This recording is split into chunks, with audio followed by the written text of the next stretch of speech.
వాక్యానికి ప్రథమ స్థానము మనము ఇవ్వాలి. నిర్గమకాండము 17వ అధ్యాయము, నిర్గమకాండము 17వ అధ్యాయము మొదటి నుండి కొన్ని వచనాలు నేను మీ కొరకు చదివి వినిపిస్తాను. బైబిల్స్ ఉన్నవారు మీ దగ్గర బైబిల్ ఉన్నట్లయితే తెరిచి చూడవలసిందిగా మనం చూస్తున్నాం. తరువాత ఇశ్రాయేలుల సర్వ సమాజము యెహోవా మాట చొప్పున తమ ప్రయాణములలో సీను అరణ్యము నుండి ప్రయాణమైపోయి రెఫీదీములో దిగిరి. ప్రజలు తమకు త్రాగ నీళ్లు లేనందున మోషేతో వాదించుచు త్రాగుటకు మాకు నీళ్ళిమ్మని అడుగుగా, మోషే మీరు నాతో వాదింపనేలా, యెహోవాను శోధింపనేలా అనే వారితో చెప్పెను. అక్కడ ప్రజలు నీళ్లు లేక తెప్పికొని మోషే మీద సొరుగుచు, ఇదెందుకు? మమ్మను, మా పిల్లలను, మా పశువులను దప్పి చేత చంపుటకు ఐగుప్తులో నుండి ఇక్కడికి తీసుకుని వచ్చింది. అప్పుడు మోషే యెహోవాకు మొరపెడుచు, ఈ ప్రజలను నేనేమి చేయదును? కొంతసేపటికి నన్ను రాళ్లతో కొట్టి చంపుదురను. అందుకు యెహోవా, నీవు ఇశ్రాయేలుల పెద్దలలో కొందరిని తీసుకుని ప్రజలకు ముందుగా పొమ్ము. నీవు నదిని కొట్టిన నీ కర్రను చేతబట్టుకుని పొమ్ము. ఇదిగో అక్కడ హోరేబులోని బండ మీద నేను నీకు ఎదురుగా నిలిచెదను. నీవు ఆ బండను కొట్టగా ప్రజలు త్రాగుటకు దానిలో నుండి నీళ్లు బయలుదేరునని మోషేతో సెలవీయగా, మోషే ఇశ్రాయేలుల పెద్దల కన్నులు ఎదుట అట్లు చేసెను. అప్పుడు ఇశ్రాయేలు చేసిన వాదమును బట్టి యెహోవా తమ మధ్య ఉన్నాడో లేడు అని వారు యెహోవాను శోధించుటను బట్టి అతడు ఆ చోటికి మస్సా అనియు మెరీబా అనియు పేర్లు పెట్టెను. ప్రార్థించుకుందాం. దేవుని యొక్క సన్నిధిలో తల వంచి, దేవా ఇది నాతో మాట్లాడవా అని అడిగితే దేవుడు మనతో మాట్లాడడానికి సిద్ధముగా ఉన్నాడు. ప్రార్థించుకుందామండి. పరిశుద్ధుడా, జీవము కలిగిన యేసయ్యానికి వందనాలు. ఆశ్చర్యకరుడు నీవు, ఆలోచనకర్తవు ప్రభా. మంటి వారమైన మమ్మలను, గాలిలో ధూళి వంటి వారమైన మమ్మలను, నీటి మీద బుడగ వంటి వారమైన మమ్మలను, ఆవిరి వంటి వారమైన మమ్మలను నువ్వెంతగానో ప్రేమిస్తూ ఉన్నావు ప్రభా. మా కొరకే నీ ప్రాణం పెట్టేవయ్యా, నీకు వందనాలు. మా కొరకు దిగి వచ్చి ఉన్నావు తండ్రి, నీ స్తుతులు. ఇది నాని ప్రభా, మాకు చేసిన సమస్తమైన మేళ్లను బట్టి, ఉపకారములను బట్టి నీకు వందనాలు. నువ్వు చేస్తున్న ప్రతి ఉపకారమును బట్టి ప్రభా నీకు వందనాలు, స్తుతులు. ఎదురు మరొకసారి ప్రభా మమ్మలను మేము నీ చేతులకు అప్పగించుకుంటున్నాము. మీరు ఈ దినాన్ని మీరు మాతో మాట్లాడండి. ప్రతి ఒక్కరిని నీ ఆత్మచేత సంధించండి. వినగలిగిన చెవులను దయచేయండి, గ్రహించగలిగిన ఆత్మను హృదయాన్ని దయచేయండి ప్రభా. ఇది ఆస్తురాలను నన్ను నీ సిలువ చెంత మరుగు చేసుకుని మాతో మాట్లాడి ప్రభా మీరు ఒక్కరే మహిమను తెచ్చుకోమని ప్రార్థిస్తూ నజరేయుడైన యేసు నామమున అడిగి వేడుకొనుచున్నాను మా తండ్రి. ఆమేన్. ప్రియ దేవుని జనగమా, దేవుని యొక్క వాక్యము బహుబలమైనది. ఆయన ఎప్పుడు కూడా అబద్ధం ఆడే దేవుడు కాదు. మన దేవుడు ఎప్పుడు కూడా అబద్ధములు ఆడే దేవుడు కాదు. ఆయన దుష్కార్యము చేసే దేవుడు ఎంత మాత్రమని కూడా కాదండి. దేవుని యొక్క వాక్యం సెలవిస్తుంది కదా, మీరు ఆదికాండం 1వ అధ్యాయము కానీ చదివితే మీరు ఫలించి అభివృద్ధి పొంది విస్తరించి భూమిని నిండించి దానిని మీరు ఏం చేయాలట, లోపరుచుకోండి అని దేవుడు చెప్తున్నాడు. లోపరుచుకోవడం మాత్రమే కాదు కానీ మనం ఏం చేయాలట, దానిని ఏలుబడి చేయాలటండి. హల్లెలూయా. ఎన్ని ఆశీర్వాదాలు? 6 ఆశీర్వాదాలు. ఎవరి బిడ్డలు వాక్యాలు జాగ్రత్త వినాలి. 6 ఆశీర్వాదాలు దేవుడు ఇచ్చాడు. మొదటిగా మనము ఫలించాలి.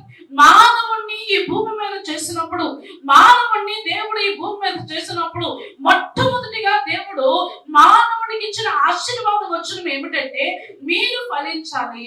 హల్లెలూయా. రెండవదిగా ఫలించి అభివృద్ధి పొందాలి. మనం ఏం చేయాలండి? అభివృద్ధిలోనికి వెళ్ళాలి.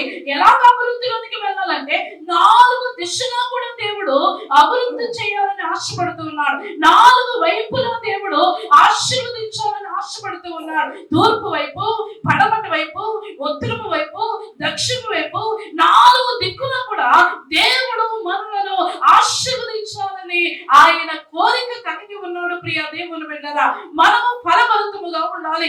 రెండవది ఆశీర్వదించాలని దేవుడు కోరుకుంటూ ఉన్నాడు. మూడవది ఏంటండి? ఫలించి అభివృద్ధి పొంది మనము ఏం చేయాలట? విస్తరింపబడాలంటే. హల్లెలూయా. ఏం చేయాలంటమ్మా?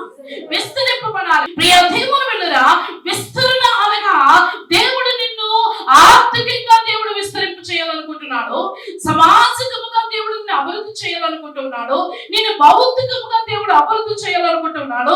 దేవుడు నిన్ను మెటీరియల్ గా దేవుడు బ్లెస్ చేయాలనుకుంటున్నాడు. దేవుడు నిన్ను అభివృద్ధి చేయడము, విస్తరింప చేయాలని దేవుడు కోరిక కలిగి ఉన్నాడండి. హల్లెలూయా.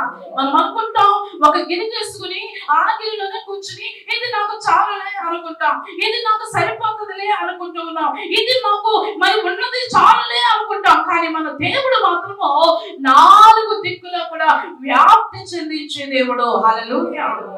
ప్రియ దేవుని జనాంగమా, ఆయన ఫలింపులోనికి తీసుకురావాలని, అభివృద్ధిలోనికి తీసుకురావాలని, విస్తరణలోనికి తీసుకురావాలని ఆశపడుతూ ఉన్నాడు. 4వది మనం ఏమి చేయాలంటే, దేవుడు మన మీద ఉన్న కోరిక ఏమిటంటే ఆయన మనలను దానిని లోపరుచుకోవాలని కోరుకుంటూ ఉన్నాడు. హల్లెలూయా. నీకు ఏ కోరిక ఉన్నా, నీకు ఇంజనీరింగ్ ఉద్యోగం కావాలా? నువ్వు దేవుడు నిన్ను విదేశాలకు పంపించాలని కోరిక కలిగి ఉన్నావా? నీ బిడ్డలు పై స్థానంలో ఉండాలని కోరిక కలిగి ఉన్నావా? నీ భర్త ఒకవేళ ఉన్నతమైన స్థితిలో ఉండాలని కోరిక కలిగి ఉన్నావా? నువ్వు ఏ కోరిక ఉన్నా దేవుడు నీ జీవితంలో దాన్ని నువ్వు లోపరుచుకోవాలి. లోపరుచుకోవాలి అంటే ఆ ఆశీర్వాదాన్ని నీ దగ్గరికి తెచ్చుకోవాలి. ఆ ఆశీర్వాదం నీ దగ్గరికి రావాలి అంటే you have to pray to the lord. దేవుని యొక్క సన్నిధిలో నువ్వు మోకరించి ఆశీర్వాదాన్ని నీ దగ్గరికి రావడానికి నువ్వు లోపరుచుకోవాలి. హల్లెలూయా. దేవుని యొక్క వాక్యము క్లియర్ గా చెప్పబడుతుంది. నువ్వు ఫలించాలి, అభివృద్ధి పొందాలి, విస్తరణలోనికి వెళ్ళాలి. అంతేకాదు కానీ ఈ 3 ఆశీర్వాదాలు పొందుకున్న తర్వాత నువ్వు వ్యాప్తి చెందించాలి. 5వదిగా దానిని నువ్వు లోపరుచుకోవాలి. హల్లెలూయా. ఆశీర్వాదాలు నీ యొద్దకు రావాలి. ఆశీర్వాదాలు నీ యొద్దకు రాకుండా నువ్వేమీ చేయలేవు. అవి నీ యొద్దకు రావాలి అంటే నువ్వు మోకరించి నీకు ఏది అవసరం ఉందో, నీకు ఏ ఆశీర్వాదం కావాలో వాటిని నువ్వు ప్రార్థన చేసుకోవాలి, రాసుకుని. హల్లెలూయా. నా గోడ మీద, మా ఇంటిలో గోడ మీద ఒక చిన్న పేపర్ అంటించుంటుంది. ఆ పేపర్ మీద ఒక ల్యాండ్ మార్క్ వేసుకుని నేను ఈ ప్రాజెక్ట్ అవ్వాలి, ఈ ప్రాజెక్ట్ అవ్వాలి, ఈ ప్రాజెక్ట్ అవ్వాలని రౌండ్ గా నేను ఆ ప్రాజెక్టులు అన్ని రాసుకునండి నేను దాన్ని చేతులు వేసి ప్రార్థన చేస్తాను. ఈ ప్రాజెక్టులన్నీ నువ్వు చేస్తున్నావు ప్రభువా అని దేవుణ్ణి స్తుతిస్తాను, ఆరాధిస్తాను. నువ్వు ఎప్పుడైతే చేతులు వేసి ప్రార్థన చేస్తున్నావో దేవుడు ఏదో ఒక దినాన్ని దానిని నీ సొంతం చేస్తాడు. దేవుడు ఏదో ఒక దినాన్ని ఆ కార్యాలు నీ జీవితంలో నెరవేరుస్తాడు. నువ్వు చేసినప్పుడు మాత్రమే, నువ్వు ప్రార్థించినప్పుడు మాత్రమే, దేవుని యొక్క పాదాల దగ్గర నువ్వు కన్నీరు కార్చినప్పుడు మాత్రమే నీకు కావలసినవన్నీ కూడా నీ దగ్గరకు రావడానికి దేవుడు అవకాశం ఇస్తాడు. అదే లోపరుచుకోవడము. Hallelujah. God never leave you. దేవుడు ఎప్పుడు కూడా నిన్ను విడిచిపెట్టాలని కోరుకోలేదు. ఆయన always he wants to bless you abundantly. దేవుడు నిన్ను విస్తారముగా దీవించాలనుకుంటూ ఉన్నాడు. దేవుడు నిన్ను నిండారుగా దీవించాలనుకుంటూ ఉన్నాడు. కాబట్టి ఈ ఆశీర్వాదాలన్నీ నీ వైపు రావాలి అంటే you have to pray lord. దేవుని యొక్క సన్నిధిలో ఎక్కువగా నువ్వు ప్రార్థన చేస్తున్నప్పుడు నీ దేవుడు నిన్ను దాటిపోయే దేవుడు కాదు. హల్లెలూయా. ఆనాడు యాకోబు అంటున్నాడు, నీవు నన్ను దాటిపోవద్దు ప్రభువా. మోషే గారు అంటూ ఉన్నారు, నీవు నన్ను దాటిపోవద్దు ప్రభువా అంటూ ఉన్నాడు. యాకోబు అంటూ ఉన్నాడు, నీవు నన్ను దీవిస్తేనే కానీ నేను నిన్ను విడువను ప్రభువా అంటూ ఉన్నాడండి. హల్లెలూయా. ఏం చేయాలంటే నువ్వు నన్ను దీవిస్తేనే గాని నేను నిన్ను విడువను. అలాంటి భక్తి జీవితం మనకు కావాలి, అలాంటి ప్రార్థన జీవితం కావాలి. మనం ఎలా చేస్తున్నామంటే, ఒక రోజు ప్రార్థిస్తున్నాం, 2 రోజులు ప్రార్థిస్తున్నాం, 5 రోజులు ప్రార్థిస్తున్నాం, 7 రోజులు ప్రార్థిస్తున్నాం, ఆశీర్వాదం మన దగ్గరికి రాకపోయేసరికి ప్రార్థన దేవుడు వినడం లేదు అనుకుంటూ ఉన్నాం. కానీ మన దేవుడు, మనం పూజిస్తున్న దేవుడు చెవులు కలిగిన దేవుడు, మనం పూజిస్తున్న దేవుడు కళ్ళు కలిగిన దేవుడు, మనం పూజిస్తున్న దేవుడు ఆయన హృదయం కలిగిన దేవుడు. నువ్వు కన్నీరు కాచి ప్రార్థిస్తూ ఉన్నప్పుడు ఆయన హృదయం కదులుతూ ఉన్నది. నువ్వు ఏడుస్తూ ఉండి ప్రార్థిస్తూ ఉన్నప్పుడు ఆయన నిన్ను చూసి జాలి పడుతూ ఉన్నాడు. నువ్వు కన్నీరు కారుస్తూ ఉన్నప్పుడు నీతో కూడా ఆయన కూర్చుని ఆయన కూడా దుఃఖపడుతూ ఉన్నాడు. దేర్ ఇస్ ఎ టైం, ఆ టైంలో నీ జీవితాన్ని ఫలవంతముగా చేయబోతూ ఉన్నాడు దేవుడు. హల్లెలూయా. ఇది నిజము. ప్రియా దేవుని బిడ్డలా, నువ్వు విస్తరించబడాలి, నువ్వు దాన్ని లోపరుచుకోవాలి. లోపరుచుకున్న తర్వాత ఏం చేయాలో తెలుసా? 6వ ఆశీర్వాదము, దానిని నువ్వు ఏలుబడి చేయాలట. హల్లెలూయా. ఏం చేయాలి? ఆశీర్వాదం నీ దగ్గరకు వచ్చిన తర్వాత దాన్ని నువ్వు పరిపాలకుడిగా దేవుడు నిన్ను చేయబోతూ ఉన్నాడు, పరిపాలకురాలిగా దేవుడు నిన్ను చేయబోతూ ఉన్నాడు. ఆ యొక్క ఆశీర్వాదాన్ని నువ్వు ఏలుబడి చేయాలి. హల్లెలూయా. అందుకే దేవుడు మానవుడిని చేశాడండి. అందుకే దేవుడు ఆశీర్వాదకర్తగా, ఆస్తికర్తగా దేవుడు 6 ఆశీర్వాదాలు ఇవ్వాలని దేవుడు మొట్టమొదటి ఆశీర్వాదం వచ్చినాన్ని ఆదాముకి అవ్వకి ఇచ్చి వారిని ఆశీర్వదించను అంటాడు దేవుడు. హల్లెలూయా. ఇన్ని ఆశీర్వాదాలు పొందుకున్న మానవుడు నిజముగా ఇలా జీవిస్తూ ఉన్నాడా? మనం ఫలవంతంలోనికి వెళ్తూ ఉన్నామా? మనం ఫలిస్తూ ఉన్నామా? అభివృద్ధి పొందుతూ ఉన్నామా? విస్తరిస్తూ ఉన్నామా? భూమిని నిండిస్తూ ఉన్నామా? దాన్ని లోపరుచుకుంటూ ఉన్నామా? దాన్ని ఏలుబడి చేస్తున్నామా? ఈ 6 కూడా మన జీవితంలో జరగట్లేదు. ఎందుకు జరగట్లేదంటే మనము ఆయనతో సహవాసము కోల్పోయాం. మనము ఆయనను ప్రేమించలేకపోతూ ఉన్నాం. మనము మన కుటుంబ సభ్యులను ప్రేమించినంతగా, మన స్నేహితులను ప్రేమించినంతగా, మన ఇరుగు పొరుగు వారితో సమయం గడిపినంతగా మన దేవునితో మనం గడపలేకపోతూ ఉన్నాం. ఆయనతో మనం మాట్లాడలేకపోతూ ఉన్నాం. మన ఉద్యోగానికి మనము సమయం ఇచ్చినంతగా దేవునికి మాత్రం మనం సమయాన్ని ఇవ్వలేకపోతూ ఉన్నాం. ఎందుకంటే ఆయన కనబడట్లేదు. ఒక రోజు ఉద్యోగం మానేస్తే నీకు జీతం కట్ అవుతుందని భయం. కానీ దేవుడు 1000 రోజుల ఆశీర్వాదం కోల్పోతున్న సంగతులు మర్చిపోతున్నాం.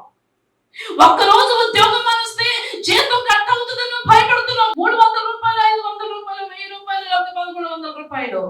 కానీ ఒక్కరోజు దేవుని ఆలయాన్ని మానేస్తే 1000 దినాల ఆశీర్వాదాన్ని నువ్వు కోల్పోతున్నావు అన్న సంగతి నువ్వు మర్చిపోతూ ఉన్నావు. ప్రియమైన దేవుని బిడ్డ, ఈ రోజు దేవుడు అంటూ ఉన్నాడు, నిన్ను ఫలింపులోనికి తీసుకువెళ్ళాలని, విస్తరణలోనికి తీసుకువెళ్ళాలని, అభివృద్ధిలోనికి తీసుకుని వెళ్ళాలని, ఏలుబడి చేసే వ్యక్తిగా ఉంచాలని, నిన్ను దేవుడు ఉన్నతమైన స్థితిలో ఉంచాలని ఈ నవంబర్ నెల నుంచి దేవుడు కార్యాలు చేయాలని ఆశపడుతూ ఉన్నాడు. హల్లెలూయా.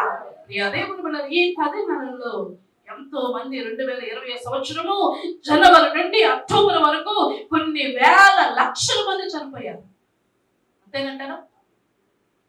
ఆ చనిపోయిన వారిలో మనం లేము. ఆ చనిపోయిన వారిలో మన బిడ్డలు లేరు. ఆ చనిపోయిన వారిలో మన కుటుంబ సభ్యులు లేరు. ప్రియ దేవుని బిడ్డలా, ఎందుకో తెలుసా? నీవు ఆయన ఎరిగి ఉన్నావు కాబట్టి ఘనత నీకు ఇచ్చి ఉన్నాడు. నీవు ఆయనను ప్రేమిస్తూ ఉన్నావు కాబట్టి ప్రతి కష్టం నుండి, ప్రతి రోగం నుండి, ప్రతి శాపం నుండి ఆయన నిన్ను విడిపించిన దేవుడు. హల్లెలూయా. మన మీద గొప్పవారం కాదు బాలసుబ్రహ్మణ్యం కన్నా, మనమేమి గొప్పవారం కాదు, చనిపోయిన వారి కన్నా మనమేమి గొప్పవారము కాదు. ప్రియ దేవుని బిడ్డలారా, దేవుని యొక్క కృప, ఆయన ఆశీర్వాదము మన మీద ఉన్నది కాబట్టి, బాప్తిస్మం తీసుకున్నాము కాబట్టి ఈ రోజు మనలను దేవుడు క్షేమముగా ఉంచాడు. ప్రియ దేవుని బిడ్డలారా, ఎంత దుర్లభమైన మనస్సు మానవ మనస్సు. ప్రియ దేవుని బిడ్డలారా, చనిపోవాలని ఒకవేళ అనుకున్నా దేవుడు ఆ చావు నీ కుటుంబ సభ్యులకు రాలేదు. ఆ కరోనా నీ కుటుంబ సభ్యులకు రాకుండా ఆయన బలమైన హస్తము నీ బిడ్డ చుట్టూ, నీ చుట్టూ వారు దేవాతి దేవుడు ఉంచి ఉన్నాడు. హల్లెలూయా. ఇన్ని ఆశీర్వాదాలు ఇచ్చిన దేవాతి దేవుణ్ణి మనము సరుగుకుంటున్నామా లేదా? అనుకుంటున్నాం. ఏదైనా ఒక కార్యము జరగకపోతే, ఏదైనా ఒక అద్భుతం మనం జరగకపోతే, మనం అనుకున్నది మన జీవితాల్లో దేవుడు నెరవేర్చకపోతే దేవుడు ఎక్కడున్నాడండి? ఉంటే మన జీవితాల్లో దేవుడు ఎందుకు ఇంత కష్టాలు ఇబ్బందులు అని అనుకుంటూ ఉన్నాం. ప్రియమైన బిడ్డ, నీకన్నా కష్టాల్లో ఉన్నవారు ఉన్నారు. నీకన్నా శాంతి సమాధానం లేక జుట్టు పీక్కుని రోడ్ల మీద తిరుగుతున్న వారు ఉన్నారు. ఏ నొయ్యి కనబడుతుంది, ఏ గొయ్యి కనబడుతుంది, అందులో దూకేసి చనిపోదామా అనుకుంటున్న వారు ఉన్నారు. నీకన్నా వస్త్రాలు లేని వారు అనేక మంది ఉన్నారు. వారితో పోల్చుకుంటే దేవుడు నిన్ను శ్రేష్ఠుడుగాను శ్రేష్ఠురాలుగాను ఉంచి క్షేమముగా నీకు కావలసినవన్నీ దేవుడు నీకు ఇచ్చాడు. హల్లెలూయా. ఇశ్రాయేలు జీవితంలో దేవుడు ఎన్నో అద్భుతాలు, ఎన్నో ఆశ్చర్య కార్యాలు, ఎన్నో మేలును దేవుడు చేశాడండి. వారి జీవితంలో చేసిన కార్యాలు ఒకసారి చూద్దాం. దేవుడు వారికి ఆకలి వేసిందట. వారికి ఏం వేసిందంటండి? మాకు ఆకలి వేస్తుంది అని అడిగితే మోషే గారు చేతులెత్తి ప్రార్థించినప్పుడు దేవాతి దేవుడు ఆకాశాన్ని తెరవజేసి వారికి ఏం పంపించాడండి? మన్నాను పంపించాడట. వారు ఇంకా కొంచెం ముందుగా అరణ్యంలో ప్రయాణం చేస్తూ వారు అన్నారట, మాకు మాంసం తినాలని అన్నారట. మాంసము కావాలి అని అంటే దేవుడు ఆ మాట విన్నాడంటే ప్రియ దేవుని బిడ్డలారా, విని ఏమనుకున్నాడంటే బలమైన పూరేళ్లను, ఎక్కడ పక్క చిక్కిన పూరేళ్లు కావాలి, వాటిని క్రొవ్విన పూరేళ్లను ప్రియ దేవుని బిడ్డలారా కట్ చేస్తే చక్కటి మృదువుగా మెత్తగా దూది వంటి మాంసము కలిగిన ఆ యొక్క పూరేళ్లను దేవుడు ఆకాశము నుండి పంపించాడట. ప్రియ దేవుని జనాంగమా, హల్లెలూయా. మాంసము దూది వంటి మాంసం మాత్రమే కాదు కానీ ఆ బోన్స్ తింటూ ఉంటే ప్రియ దేవుని బిడ్డలారా ఇట్టే మరి ఏమైపోయిందండి? మెత్తగా అయిపోయిన అలాంటి చక్కటి లేతగా ఉండే ఆ యొక్క మాంసములో వారికి దేవుడు పంపించాడట. ప్రియ దేవుని జనాంగమా, నీ దేవుడు నీ ఆకలిని తీర్చే దేవుడు, నీ దేవుడు నీ కోరికలను నెరవేర్చే దేవుడు. వారు ఏది కావాలన్నా వారి జీవితాల్లో దేవుడు వారికి అనుగ్రహించాడు. ప్రియ దేవుని బిడ్డలారా, వారికి ఎర్ర సముద్రం అడ్డొస్తే, నాకు ఎర్ర సముద్రం అడ్డొచ్చింది, మేము దాటలేకపోతూ ఉన్నాం అని అన్నప్పుడు దేవుడు ఎర్ర సముద్రాన్ని 2 పాయలుగా చేసేసాడండి. హల్లెలూయా. యోర్దాను నదిని 2 పాయలుగా చేసేసాడు. ప్రియ దేవుని బిడ్డలారా, ఎరుకో గోడలను దేవుడు వారి కోసము తుత్తినీయులుగా పడగొట్టేశాడండి. ఆనాడు చేసిన దేవుడు ఈ రోజు నీ జీవితంలో జరిగించడా? నీ దేవుడు బలమైన దేవుడు, నువ్వు పూజిస్తున్న దేవుడు నిజమైన దేవుడు. నీకు ఏది కావాలన్నా ఆయన్ని ఎందుకు తీసుకుని వస్తాడో నువ్వు చేయవలసిన పని ఏమిటంటే రోజు కూడా ఆయన సన్నిధిలో మోకరించి నీ కోరిక ఏమిటో ఆయనకి చెప్పాలి, నీ అవసరం ఏమిటో చెప్పాలి. అది ఉదయమైనా, మధ్యాహ్నమైనా, రాత్రికాల సమయమైనా, ప్రభువా నా కోరికను మీరు నెరవేర్చవా, నీవు తప్ప నాకు ఎవరున్నారయ్యా అని ఆయన పాదాల దగ్గర నువ్వు ప్రార్థించినప్పుడు నీ దేవుడు నిన్ను దాటిపోయే దేవుడు కాదండి. హల్లెలూయా. ఇన్ని ఆశీర్వాదాలు పొందుకున్న ఇశ్రాయేలులు వారి యొక్క బట్టలు మాసిగిలిపోలేదట, వారి చెప్పులు చిరిగిపోలేదంటండి. అలాంటి ఆశీర్వాదాలు పొందుకున్న ఈ ఇశ్రాయేలు ఒకసారి వారికి నీళ్లు లేకపోవడం వలన మోషే మీద తిరుగుబాటు చేశారటండి. హల్లెలూయా. ఏం చేశారమ్మా? చూద్దామా వాక్యాన్ని. మోషేతో వాదించు, త్రాగుటకు మాకు నీళ్ళిమ్మని అడుగుగా, మోషే మీరు నాతో వాదింపనేలా. చూడండి, దేవాతి దేవుడు వారిని ఎంతగానో ప్రేమించాడు. వారికి కావలసినవన్నీ వారికి దేవుడు అనుగ్రహించాడు. ఎక్కడ లోటు చేయలేదండి. ఈరోజు మన గుండెల మీద మనం చేయి వేసుకుని దేవుడు నీకు లోటు చేశాడా? ఎప్పుడైనా నువ్వు పస్తున్నావా? ఎప్పుడైనా నీ చేతిలో ధనం లేకుండా ఎప్పుడైనా ఉన్నావా? నువ్వు నీ బియ్యం డబ్బా ఎప్పుడైనా ఎండిపోయిందా? నీ బీరువా ఎప్పుడైనా ఎండిపోయిందా? లేదే. దేవుడు నీకు కావలసినవన్నీ నీకు సమకూరుస్తూ ఉన్నాడు. నీకు కావలసినవన్నీ ఆయన అనుగ్రహిస్తూ ఉన్నాడు. నువ్వు ఎక్కడ దుఃఖపడకూడదని, నువ్వు కన్నీరు కార్చకూడదని, నువ్వు వేదన పడకూడదని, నీకు కావలసినవన్నీ దేవుడు ఆనాడు ఇశ్రాయేలుకు ఇచ్చినట్లుగానే ఈ రోజు నీ పాకెట్ నిండా ధనాన్ని ఇస్తూ ఉన్నాడు. కష్టపడినా కష్టపడకపోయినా నీ పాకెట్ ఏమవుతుంది? నిండుతుంది. ఇలా నిండడం కూడా దేవుని కృపే. ఇలా నిండడం కూడా దేవుని కృపే. దేవుని కృప లేనిదే, దేవుని తోడు లేనిదే మన చేతిలోనికి ధనం ఎంత మాత్రం కూడా రాహు. ప్రియమును బిడ్డలారా, ఇన్ని ఆశీర్వాదాలు పొందుకున్న ఇశ్రాయేలునికి దాహం వేస్తుందట, నీళ్లు కావాలని కోరుకున్నారట. నీళ్లు లేకపోయేసరికి వారు మోషే మీద తిరుగుబాటు చేశారట. ప్రియ దేవుని జనాంగమా, హల్లెలూయా. ఈ ఇన్ని ఆశీర్వాదాలు ఇచ్చిన దేవాతి దేవుడు వీళ్ళకి నీళ్లు ఎందుకు ఇవ్వలేదు అని ఆలోచించడం మొదలు పెట్టారు. ఒక్కొక్కసారి కొన్ని దేవుడు బ్లాక్ చేస్తాడు. ఈ బ్లాక్ చేసినప్పుడు నువ్వు కంగారు పడవలసిన అవసరం లేదు. బ్లాక్ చేసిన దేవుడే ఓపెన్ చేయగలడు. ఈ బ్లాక్ చేసిన దినాల్లో, ఆ యొక్క దినాల్లో నువ్వు దేవునికి దగ్గరగా ఉంటున్నప్పుడు, ఈ ద్వారం ఎందుకు తెరవడట్లేదు, ఈ కార్యం ఎందుకు జరగట్లేదు, నేను అనుకున్న గవర్నమెంట్ ఉద్యోగం నాకు ఎందుకు రావడం లేదు, నేను అనుకున్న ఉద్యోగం నాకు ఎందుకు రావడం లేదు, ఒకవేళ దేవుని యొక్క సన్నిధిలో ఒకవేళ ఏదైనా ద్వారం తెరవడం లేనప్పుడు దేవుని మీద కోపగించకూడదు. నీ తల్లి మీద కానీ, నీ తండ్రి మీద కానీ, నీ అన్నదమ్ముల మీద కానీ, నీ తోబుట్టువుల మీద కానీ, నీ భార్య మీద కానీ, నీ భర్త మీద కానీ నీ యొక్క ఫ్రస్ట్రేషన్ చూపించకూడదు. మన జీవితాలు ఇదే జరుగుతుంది. ఏదైనా కార్యం జరగలేదు అనుకోండి, ఒకసారి నిన్ను దేవుడు ఏ విధంగా దీవించుకుంటూ వచ్చాడో వాటన్నిటిని లెక్క పెట్టుకో. ఏ విధంగా నిన్ను ఆశీర్వదించుకొచ్చాడో, ఎన్ని అద్భుతాలు చేస్తాడో వాటిని ఒక్కొక్కటి మనం చేసుకుంటూరా.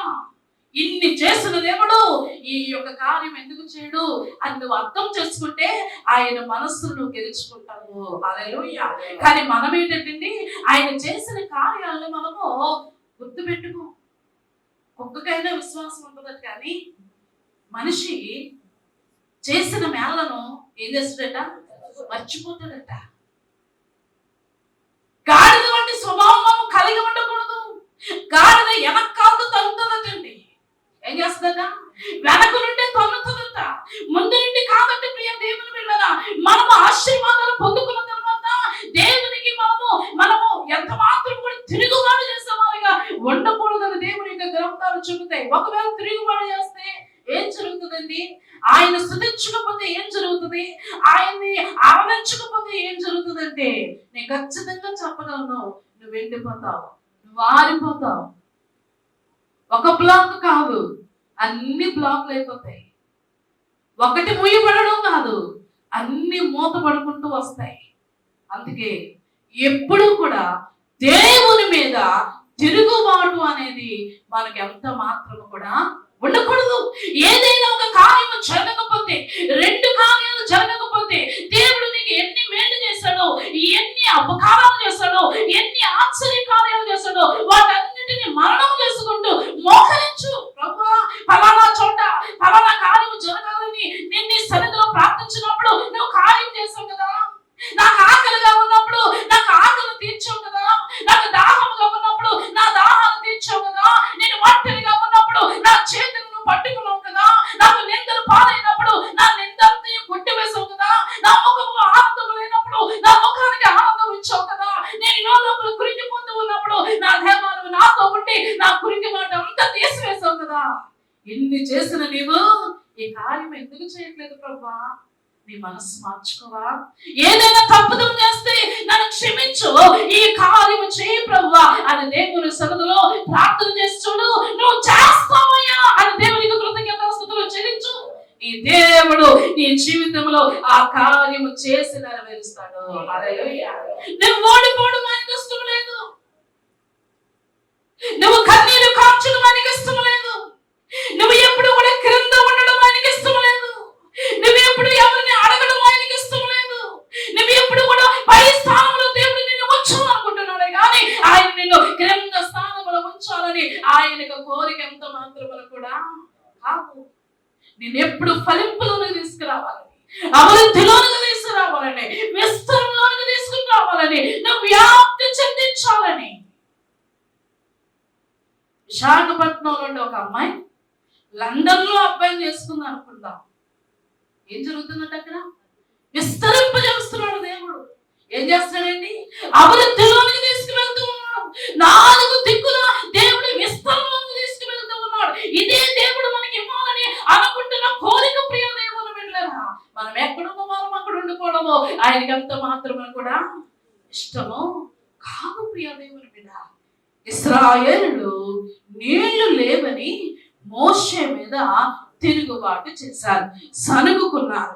ఇప్పుడు మోషే గారు ఎవరి మీద సనుక్కోవాలి? ఎవరి మీద తిరుగుబాటు చేయాలి? చేశారా? చేయలేదు. అదే వాక్యములో చెప్పబడుతుంది.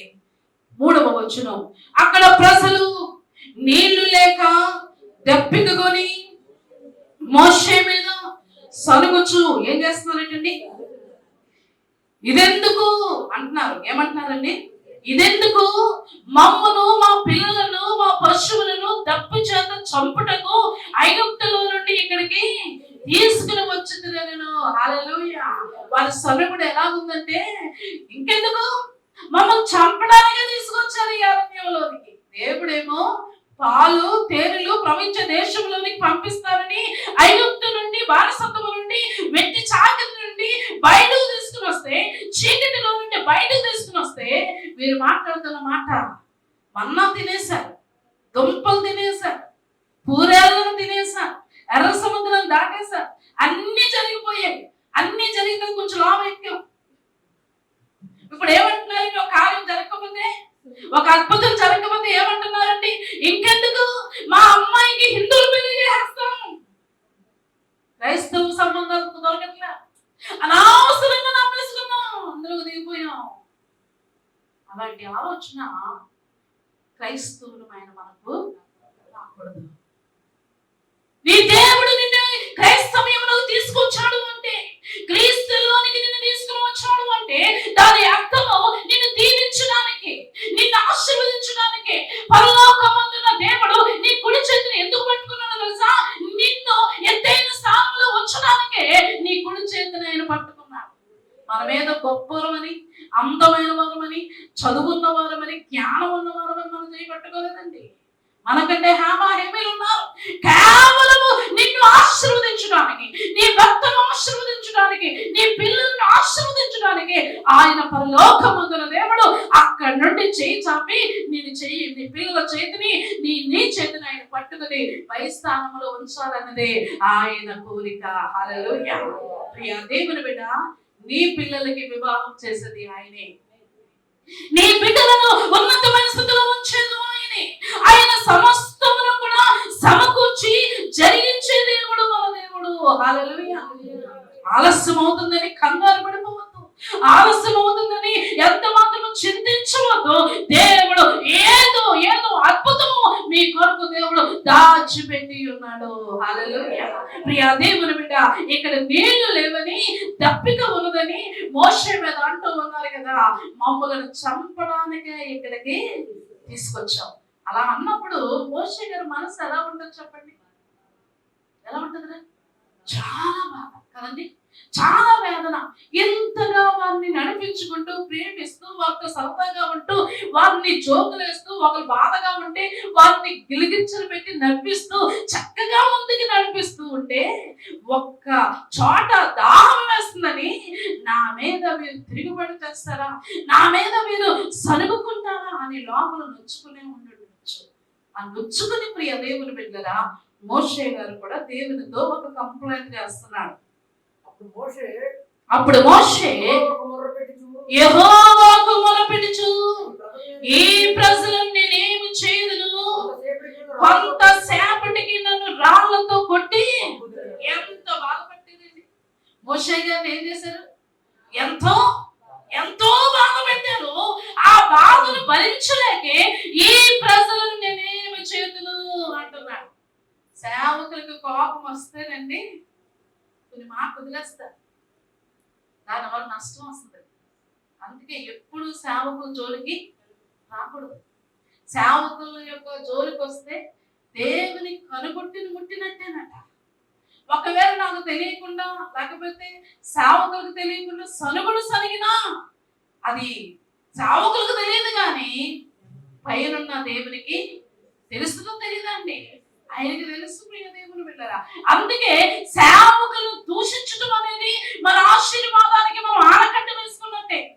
మోషే మీద సలుగుకుంటూ ఉన్నప్పుడు దేవునితో అంటూ ఉన్నాడు మోషే, ప్రభువా ఈ ప్రజలను నేనేమి చేతును, నా మీద వారు తిరుగుబాటు చేస్తూ ఉన్నారు, విసుగుకుంటూ ఉన్నారు, నన్ను కొంతసేపటికి వారు నన్ను రాళ్లతో కొడతారేమో. దేవునికి ఆయన బాధను చెప్పుకుంటున్నాడు. ప్రియ దేవుని బిడ్డలారా, దేవుడు వారిని ఏమి అనొద్దు అని అనే ఉంటాడు, వారిని ఏమి బాధ పెట్టద్దు అనే ఉంటాడు. దేవుడు అనే ఉంటాడు కదండి.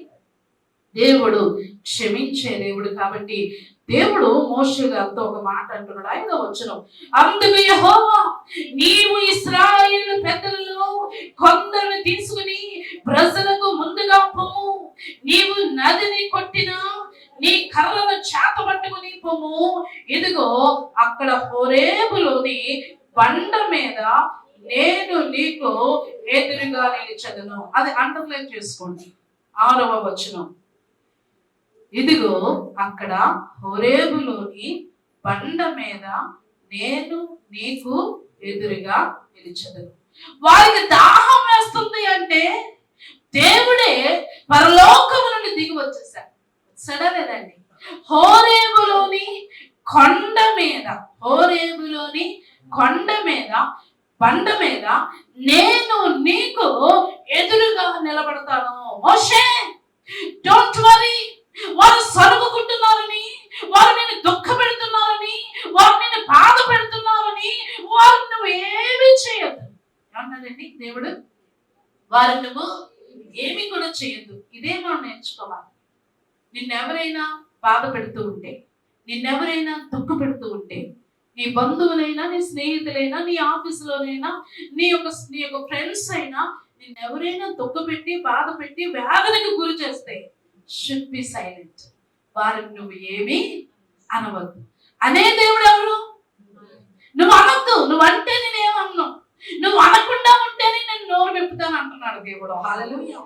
నీవు వారిని ఏమి అనుకో, ఇదిగో నువ్వు చేతి కళ్ళ పట్టుకుని హోరేబు దగ్గరికి రా, ఆ బండ మీద నేను నీ కొరకు నిలబడతాను. వింటున్నావు తల్లి? ఎక్కడ నిలబడుతున్నాడు దేవుడు? బండ మీద ఎదురుగా నిలబడతాడంట దేవుడు. ఈ రోజు దేవుడు నీ ఎదురుగా నిలబడే దేవుడు. హల్లెలూయా. నీ కోసమైనా దిగి వచ్చే దేవుడు అండి. హల్లెలూయా.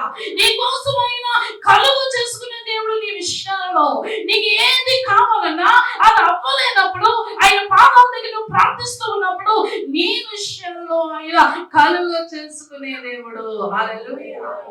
దేవుని బిడ్డ, నువ్వంటే ఆయనకి ఇష్టము, అందుకే దేవుడు నేను ఎన్నుకున్నాను. నువ్వంటే ఆయనకి ఇష్టము, అందుకే ఆయన ఇంటిలోనికి రావడానికి నీకు బాప్తిసం ఇచ్చాడు. నువ్వంటే ఆయనకి ఇష్టము, నీ కుడి చేతులు పట్టుకుని ఎక్కలేనంత ఎత్తైన స్థానంలో ఉంచాలని ఆయన కోరిక కలిగిన దేవుడు. హల్లెలూయా. బండ మీద నీ కొరకు నేను ఎదురుగా నిలబడతానని చెప్పి దేవుడు అంటూ ఉన్నాడు. నీవు ఆ బండను కొట్టగా ప్రజలు త్రాగుటకు దానిలో నుండి నీళ్లు బయలుదేరు. దేవుడు నిలబడతాడంట ఎదురుగా. దేవుడు ఏం చేస్తాడమ్మా? నిలబడతాడు. నీ ఎదురుగా నేను నిలబడతాను. నా ముందు ఒక బండ ఉంటది, బండ ఎదురుగా నేను నిలబడతాను. ఆ బండను నువ్వేం చేయాలి? కొట్టాలి. ఈరోజు నీవు కూడా సమస్యను ఏం చేయాలంటే కొట్టాలి. ఏం చేయాలి? కొట్టాలి. కొట్టడం అంటే కర్ర పట్టుకుని కొట్టేయడం కాదు. ప్రార్థన ద్వారా నువ్వు ఆ సమస్యను బ్రేక్ చేయాలి. దేవుని యొక్క సన్నిధిలో నువ్వు బ్రేక్ చేయాలి. నువ్వు దేవుని యొక్క సన్నిధిలో ప్రార్థన ద్వారా ఆ సమస్యను నువ్వు పగలగొట్టాలి. ప్రియ దేవుని బిడ్డలారా, మోషేతో అంటున్నాడు దేవుడు, ఇదిగో నదిని కొట్టినప్పుడు నది ఎలాగా విడిపోయిందో ఆ చేతి కర్ర పట్టుకుని బండ దగ్గరకు రా, బండ ఎదురుగా నేను నిలబడతాను. ఆ బండను నువ్వు కొట్టినప్పుడు అందులో నుండి ఏమొస్తాయి? నీళ్లు వస్తాయి. హల్లెలూయా. ఈ రోజు దేవుడు నిన్ను సమృద్ధితో నింపే దేవుడు. హల్లెలూయా. నీళ్లు ఎక్కడ ఉంటుందో అక్కడ పచ్చని స్థలాలు ఉంటాయి. నీళ్లు ఎక్కడ ఉంటాయో అక్కడ పచ్చదనం ఎక్కువగా ఉంటది.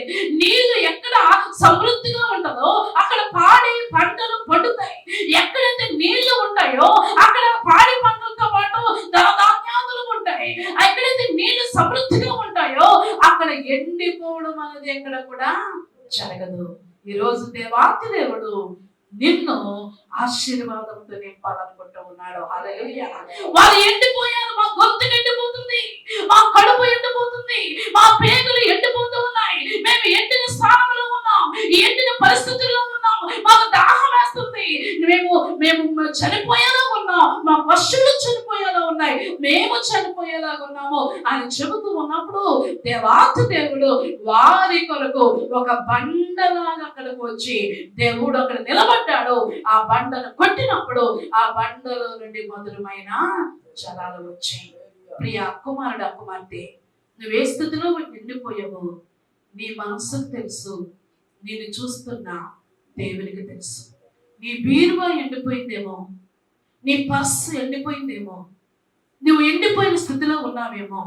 ఏ స్థితిలో నువ్వు ఎండిపోయావో ఒకసారి దేవునికి నీ ఎండిన స్థితి అప్పగించు. నువ్వు ప్రార్థన ద్వారా అది నువ్వు బ్రేక్ చేయి. నీ దేవుడు నీ ఎదురుగా నిలబడతాడు. నీ జీవితంలో దేవుడు జీవ జల నదులతో ఆయన నిన్ను నింపుతాడు. హల్లెలూయా. మోషే గారు ఎప్పుడైతే బండను కొట్టాడో ఆ బండలో నుండి నీళ్లు ఉబుకుకుంటూ వచ్చాయి. ఎలా వచ్చేది? ఉబుకుకుంటూ వచ్చాయి. ఆశీర్వాదం కూడా దేవుడు నీకు ఉబుకుకుంటూ దేవుడు ఇస్తాడు. కౌంట్లెస్ బ్లెస్సింగ్స్, నువ్వు కౌంట్ చేయడానికి వీలు లేకుండా విస్తారముగా దేవుడు దీవిస్తాడు. కౌంట్లెస్ బ్లెస్సింగ్స్ ఎప్పుడు నువ్వు లెక్క పెట్టుకోలేవో అన్ని దీవెనలు దేవుడు నీకు ఇస్తాడు. ఎప్పుడంటే నీ మోకాళ్ళు వంగాలి, నీ చేతిలో బైబిల్ ఉండాలి, దేవుని వైపు నీ చేతులు, రెండు చేతులు నువ్వు ఎత్తి ప్రార్థన చేయాలి. ఇక్కడ దేవాతి దేవుడు మోషేతో అంటున్నాడు, నువ్వు చేతి కర్ర పట్టుకో. ఆ చేతి కర్ర నీ చేతిలో ఉన్నది బైబిలే. నీ చేతి కర్ర ఈరోజు మన చేతిలో ఉన్నది బైబిలే. బైబిలే నీ చేతి కర్ర. ఆ కర్రను పట్టుకొని, ఆ చేతి కర్రను పట్టుకొని నువ్వు ప్రార్థన చేయి. ప్రభువా, ఎన్నో వాగ్దానాలు చేసావు కదా, ఎన్నో మరి అద్భుతాలు ఈ గ్రంథంలో ఉంచావు కదా, నువ్వు ఆశ్చర్యకరుడు అని, ఆలోచనకర్తవని ఈ గ్రంథంలో ఎన్నో వాగ్దానాలు చేసావు కదా. ఇదిగో ఈ చేతి కర్ర పట్టుకుని నేను ప్రార్థన చేస్తూ ఉన్నాను. నా ముందున్న కష్టము, నా ముందున్న శోధన, నా ముందున్న ఎండిపోయిన స్థితి, నా ముందున్న సమస్తము కూడా నువ్వు బ్రేక్ చేయి ప్రభువా. యేసు నామములో వీటిని బయట పంపిస్తున్నానని ప్రార్థన చేయి. నీ దేవుడు నీ నుండి అయినా దూరముగా వెళ్ళిపోయే దేవుడు కాదు. ఇది నిజమండి, నా బ్రతుకులో జరిగింది.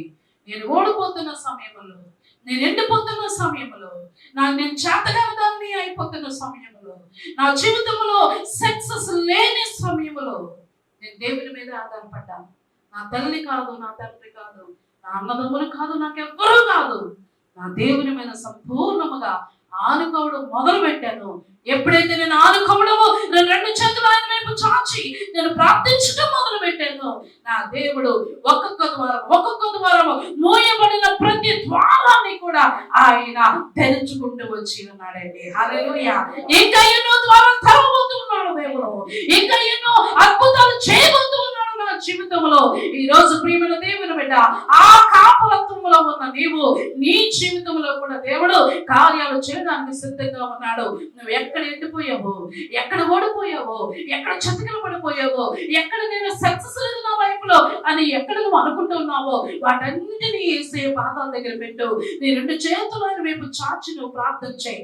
ఇదిగో దేవుడు పచ్చని స్థితిలో దేవుడు నేను ఉంచాలనుకుంటున్నాడు, పచ్చగా నేను ఉంచాలనుకుంటున్నాడు, అభివృద్ధిలోకి నేను తీసుకువెళ్ళాలనుకుంటున్నాడు, విస్తరణలోనికి తీసుకువెళ్ళాలనుకుంటున్నాడు, నిన్ను ఆస్తిపరుడిగా ఉంచాలనుకుంటున్నాడు, నిన్ను కోటీశ్వరురాలుగా ఉంచాలనుకుంటున్నాడు. దేవుడు నిన్ను నాలుగు దిక్కులో కూడా నిన్ను వ్యాప్తి చెందించాలని ఆయన ఆశపడుతూ ఉన్నాడు. నమ్మిన వారు చప్పట్లు కొడదాం.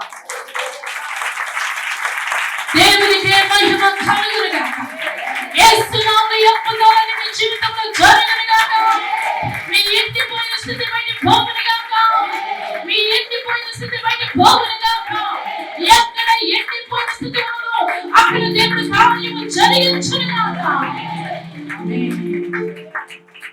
వారు నీళ్లు త్రాగి తృప్తి పొందారంటే ఏం చేశారమ్మా? 7వ వచనం చూద్దాం. అప్పుడు ఇశ్రాయేలు చేసిన వాదమును బట్టి యెహోవా మన మధ్య ఉన్నాడో లేడో అని వారు యెహోవాను శోధించుటకును అతడు ఆ చోటికి మస్సానియు మెరీబానియు పేర్లు పెట్టిరి. మస్సా అనగా శోధించుట, మెరీబా అనగా అండి వాదించుట. మన జీవితంలో మస్సా ఉండకూడదు, మెరీబా ఉండకూడదు. దేవుని మనము శోధించకూడదు, దేవునితో వాదించకూడదు. దేవుని యొక్క పాదాల దగ్గర ప్రార్థించాలి. దేవుని అడిగినప్పుడు దేవుడు, నీ దేవుడు ఆనాడు ఒక బండ వలె మోషేకి ఎదురుగా నిలబడిన దేవుడు ఈ రోజు నీ ఇంటిలో నిలబడతాడు, నీ ముందు నిలబడతాడు, నీ ప్రతి సమస్య దగ్గర ఆయన నిలబడతాడు. వాటన్నిటిని బ్రేక్ చేయించేవాడు దేవుడు మాత్రమే. హల్లెలూయా. నువ్వు కంగారు పడి నోరు ఓపెన్ చేయొద్దు, కంగారు పడి బీపీ తెచ్చుకోవద్దు, కంగారు పడి నువ్వు షుగర్ని లెవెల్స్ పెంచుకోవద్దు. దేవుని యొక్క సన్నిధిలో ప్రార్థన చేయి. నిమ్మలమైన మనస్సు దేవునికి ఇస్తాడు, నెమ్మది కలిగిన మనస్సు దేవుడు ఇస్తాడు. మీరు ఇంటికి చూడమంటే నిర్గమకాండము 33వ అధ్యాయంలో చెప్పబడుతూ ఉన్నది కదా. మోషే అంటున్నాడు, ప్రభువా నీ సన్నిధి నాతో రాని ఎడల నేను వెళ్ళను. ఏమంటాడండి? నీ సన్నిధి నాతో రాని ఎడల నేను వెళ్ళను. నువ్వు ఉద్యోగానికి వెళ్ళినా, ఒక సంబంధాన్ని సెటిల్ చేయడానికి వెళ్ళినా, ఒక సంబంధం చూసుకోవడానికి వెళ్తున్నా, ఒక మంచి శుభ కార్యక్రమాలు, శుభదినాలు, ఆ పనులను ముందుకు వెళ్తూ ఉన్నా, నీ సన్నిధి నాకు ఎంతో అవసరం అని ప్రార్థించాను. నీ సన్నిధి లేకుండా నేను వెళ్ళను ప్రభువా అని నువ్వు అడగా. 5 వెళ్తూ ఉంటే 6వ వ్యక్తిగా ఆయన మీతో వచ్చేస్తాడు.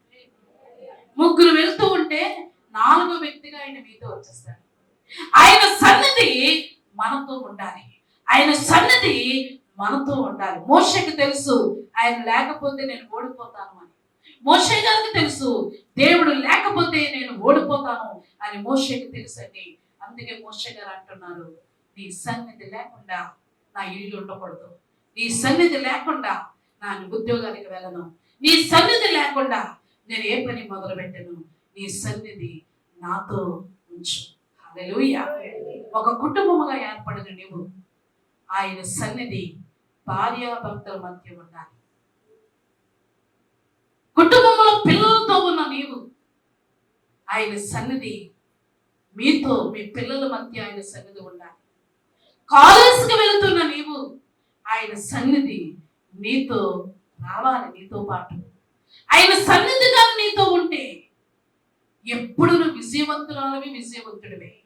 అందుకే అంటున్నాడు, ఎన్నో విజయాలు ఇచ్చిన దేవుడా నీ సన్నిధి రాందే నేను ముందుకి వెళ్ళను, నీవు నాకు తోడుగా ఉండు. ఎందుకు ఈ మాట మోషే గారు అన్నారు అంటే, మోషేతో దేవుడు అంటాడండి, ప్రజలు నా మీద తిరుగుబాటు చేస్తున్నారు, నా మీద వారు సనుగుకుంటున్నారు, ఎన్ని అద్భుతాలు చేసినా వారు నన్ను విస్మరిస్తూ ఉన్నారు, నన్ను అర్థం చేసుకోవట్లేదు. దేవుడు అంటే మనము ఆయనను అర్థం చేసుకోవాలని చూస్తాడట.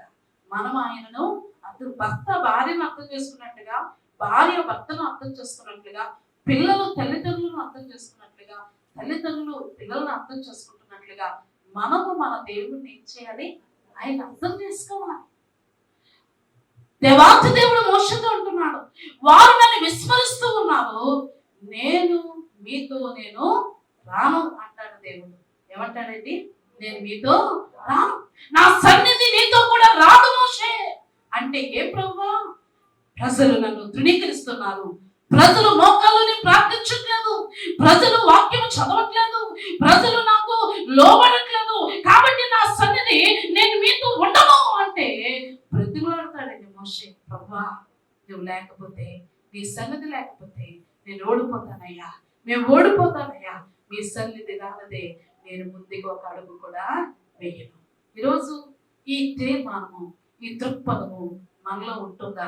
ఆయన రాకపోతే వస్తాయండి, నా పని నేను సక్సెస్ ఉండదు. ఏముండదండి? ఉండదు. ఆయన తోడు నీతో ఉన్నప్పుడు అప్పుడు ఆ విషయము మోషే గారు ఇశ్రాయేలుకి చెబుతాడండి. దేవుడు మనతో రానంటున్నాడు, మనం ఆయన రాకుండా వెళ్తే ఓడిపోతాం. ఆయన మనతో రావాలంటే వెంటనే వాళ్ళు ఏం చేస్తారంటే చెవి పోగులు తీసేస్తారు, వారికున్న బంగారం అంతా తీసేసి పక్కన పెట్టేస్తారండి. పక్కన పెట్టి మేము తగ్గించుకుంటున్నాం, మేము విధేయత చూపిస్తున్నాం, మేము లోబడుతూ ఉన్నాం.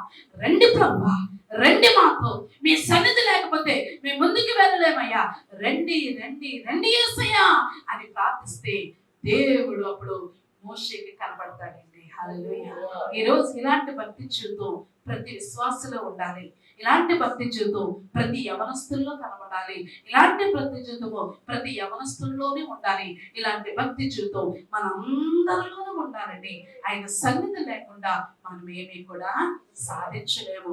దేవుడు కోరిక ఏమిటో తెలుసా? మీ పట్ల మీరు ఫలించాలి, అభివృద్ధి పొందాలి, విస్తరించాలి, వ్యాప్తి చెందించాలి, భూమిని నిండించాలి, దానిని మీరు లోపరుచుకోవాలి, దానిని మీరు ఏలుబడి చేయాలి. హల్లెలూయా. 7 ఆశీర్వాదాలు దేవుడు ఈ దినం మీకు ఇవ్వాలనుకుంటూ ఉన్నాడు. ఏ స్థలంలో ఎండిపోయారో ఆ స్థలాన్ని, ఆ స్థానాన్ని దేవునికి అప్పగించండి. నీ సన్నిధి నా ఇంట్లో ఉండాలి, మా భార్య భర్తల మధ్య నీ సన్నిధి ఉంచాలి, మా పిల్లల మధ్య నీ సన్నిధి ఉంచండి, మా ఇంటిలో మీరు ఉండండి ప్రభువా అని అడిగితే ఏ దినము నుండి మీరు అడిగితే దేవుడు ఇస్తాడు. కాబట్టి దేవుడు మీ ప్రార్థన ఆలకిస్తాడు. కాబట్టి ఆయన మిమ్మలను పచ్చని స్థలాల్లో తీసుకువెళ్ళబోతూ ఉన్నాడు. పచ్చని స్థితిలో దేవుడు ఉంచబోతున్నాడు. దేవుడు నిండారులుగా ఆయన జీవ జలనదులతో దేవుడు మిమ్మల్ని తృప్తిపరచబోతూ ఉన్నాడు. ప్రార్థించుకుందాం. ప్రియ దేవుని బిడ్డ, ఈ జీవితంలో నేను ఓడిపోతున్నాను. నేను ఎక్కడికి వెళ్ళినా ఓడిపోవడమే. నేను ఏది పట్టుకున్నా ఎండిపోతుంది. నేను ఏది తలపెట్టినా నాకు సక్సెస్ అవ్వలేదు అని అనుకుంటున్నావు కదా. లేదమ్మా, లేదు తమ్ముడు, లేదు ప్రియమైన కుమారుడు, కుమార్తె, దేవుడు నిన్ను దీవించాలనుకుంటున్నాడు. దేవుడు నిన్ను ఫలింపులోకి తీసుకెళ్ళాలనుకుంటున్నాడు. దేవుడు నిన్ను విస్తారంలోకి తీసుకెళ్ళాలనుకుంటున్నాడు. దేవుడు నీ కుడి చేతులు పట్టుకున్నాడు. ఎందుకో తెలుసా? దేవుడు నిన్ను 7 ఆశీర్వాదాలతో నింపాలని, 7 ఆశీర్వాదాలు ఫలింపులోకి తీసుకెళ్ళాలని, అభివృద్ధిలోకి తీసుకెళ్ళాలని, నిన్ను దేవుడు విస్తరించాలని, వ్యాప్తి చెందించాలని, నిన్ను దేవుడు నీ ద్వారా భూమిని నిండించాలని, నీ ద్వారా దేవుడు లోపరుచుకోవాలని, ఎరుబడి చేసే వ్యక్తిగా, ఒక పరిపాలకురాలిగా దేవుడు నేను వచ్చాలని ఆయన ఆశ. నీ కుడి చేతిని యేసయ్యకి చూపించు. ప్రభువా, నా కుడి చేతిని పట్టుకో, ఎక్కలేనంత ఎత్తైన స్థానంలో నుంచి నన్ను ప్రేమిస్తున్న వాడు నీవే. నేను ఓడిపోవడం నీకు ఇష్టం లేదంటున్నావు. ఇదిగో ప్రభువా, నా ముందు నేను నిలబడి ఉన్నావు. ప్రభు, నా ముందు నేను నిలబడి ఉన్నావు. ప్రతి సమస్యను బ్రేక్ చేస్తున్నానయ్యా, ప్రతి అడ్డంకును బ్రేక్ చేస్తున్నానయ్యా. ఈ దినమే వాటిని తొలగిస్తూ ఉన్నానయ్యా. శ్వాసముతో అడుగుతున్నానని దేవుని పాదాల దగ్గర ప్రార్థన చేయి. పరిశుద్ధుడా, నీకు వందనాలు. జీవము కలిగిన యేసయ్యాని స్తుతులు. ఈ దినాన్ని మమ్మల్ని మేము సమర్పిస్తూ ఉన్నాం. ఆశ్చర్యకరుడివి, ఆలోచనకర్తవు, నమ్మదగిన వాడా, నీతిమంతుడా, నీకు వందనాలు. మీరు మాతో మాట్లాడిన ప్రతి మాటను బట్టి నీకు వందనాలయ్యా. 7 ఆశీర్వాదాలు ఇస్తానని వాగ్దానం చేసి ఉన్నావు ప్రభువా. నీ బిడ్డలకు 7 ఆశీర్వాదాలు యేసు నామములో పొందుకుంటున్నాగాక. వారు ఎక్కడ ఎండిపోతూ ఉన్నారో, ఏది సక్సెస్ ఉండట్లేదో ప్రభువా, యేసు నామములో వారు ఫలవంతులుగా ఉండుగాక. ఎండిపోయిన స్థలములను తండ్రి జీవ జలనదులతో నింపండి ప్రభువా. పచ్చని స్థలములుగా చేయబడుతూ ఉన్నారు. దేవాలు నిజమైన దేవుడివి. నీ సన్నిధి మాకు ఎంత అవసరం ప్రభువా. నీ సన్నిధి లేకుండా మేము సాధించలేము ప్రభువా. నీ తోడు లేకుండా మేము సాధించలేము తండ్రి. ఈ దినాన్ని ప్రభువా, నీ తోడు, నీ సన్నిధి ప్రతి ఒక్కరిలో ఉంచండి, ప్రతి ఇంటిలో ఉంచండి. నీ మందస్సాన్ని ప్రభువా ప్రతి గృహంలో ఉంచండి ప్రభువా. నీ అభిషేకాన్ని ప్రభువా ప్రతి గృహంలో ఉంచండి ప్రభువా. ప్రతి ఇంటిలో ప్రభువా నీ రివైవల్ ఉంచండి ప్రభువా. నీ అగ్ని అభిషేకం ఉంచండి అయ్యా. మీరు వారి గృహములలో నడవమని ప్రార్థిస్తున్నా. మీరు వారి గృహములో సంచారం చేయండి ప్రభువా. గొప్ప కార్యములు చేయండి. నీవు తప్ప మాకెవ్వరూ లేరు. ఆనాడు మోషే ఎన్నో అద్భుతాలు చూశాడు అంటే మోషేతో ఉన్నాం తండ్రి. ఈనాడు మాతో కూడా మీరు ఉండమని, మాకు విజయం వెంబడి విజయము యేసు నామములో దయచేయబడును. ఎవరైతే తీర్మానం చేసుకున్నారో, ఎవరైతే వారి కుడి చేతిని నీకు చూపించారో ప్రభా, వారి కుడి చేతిని మీరు పట్టుకుని ఎక్కలేనంత ఎత్తైన స్థానంలో వారు నిలవబెట్టమని ప్రార్థిస్తున్నాం. ఆస్తికర్తలుగాను కోటీశ్వరులుగాను ఉన్నతమైన స్థితులలో బిడ్డలు వచ్చమని ప్రార్థిస్తున్నాం. యేసు నామమున అడిగి వేడుకొనుచున్నాను తండ్రి, ఆమేన్. దేవుడు మిమ్మల్ని సదాకాలము దీవించును. విశాఖపట్నం మా యొక్క ఫోన్ నంబర్స్ 7075809307. మరొక ఫోన్ నంబర్ మీకోసము 8121115757.